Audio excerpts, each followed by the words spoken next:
My name is Trisha Russell. I am the Chief Development Officer for Fear to Freedom. Fear to Freedom is a nonprofit, very near and dear to my heart, that we provide programming and education on college campuses to educate and empower students to help change the culture of sexual violence, sexual assault on college campuses.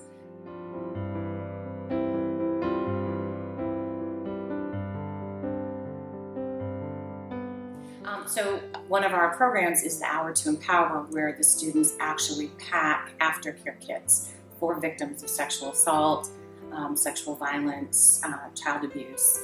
And in the kits is clothing and toiletries for victims, so that after they've been through a PERC exam or some other physical examination, a lot of times their clothing is kept for evidence. So these kits prevent them from walking out of the hospital in paper scrubs. Each bag also has, as we said, a note written by a college student or written by one of our volunteers for adults and for children. And there's a resource card in there. What to do next? Where do I go? Where can I get help? Things like that. And each one of our kits is packed in a backpack, and it doesn't have anything on it except our logo, so that when they leave the hospital, no one knows what they're carrying or what they got. It gives them clothing. They can take a shower, and it gives them back some dignity that they don't otherwise have after a very traumatic event. One of our programs, which is super impactful, is our shadow event.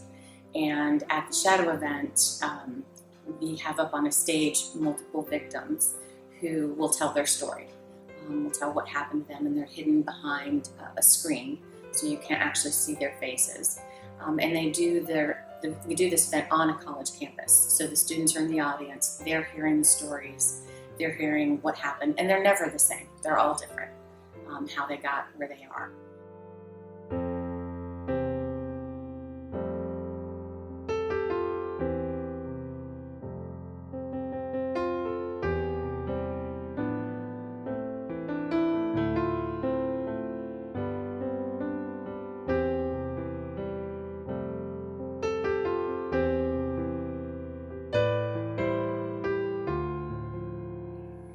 Well, initially, Rosemary, just by welcoming me into her home and talking to me, I felt like a weight was lifted off my shoulders, because I knew I found an organization that believed me and supported me and wanted me to succeed.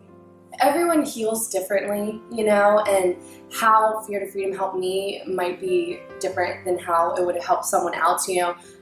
When I got my PERC kit done, it's not like I got a Fear to Freedom kit, so it didn't help me in that way, but it helped me in a cathartic process.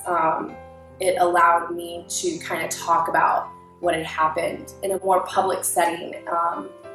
Even though it's scary, I feel like it's more therapeutic than even going to therapy, because it's getting it out there. It's verbalizing what has happened to you and acknowledging it, making other people acknowledge it and aware of it. I don't know, it's very empowering. So I think in that way, Fear to Freedom has really given me my voice back, which I felt like I'd lost. So that's been really important.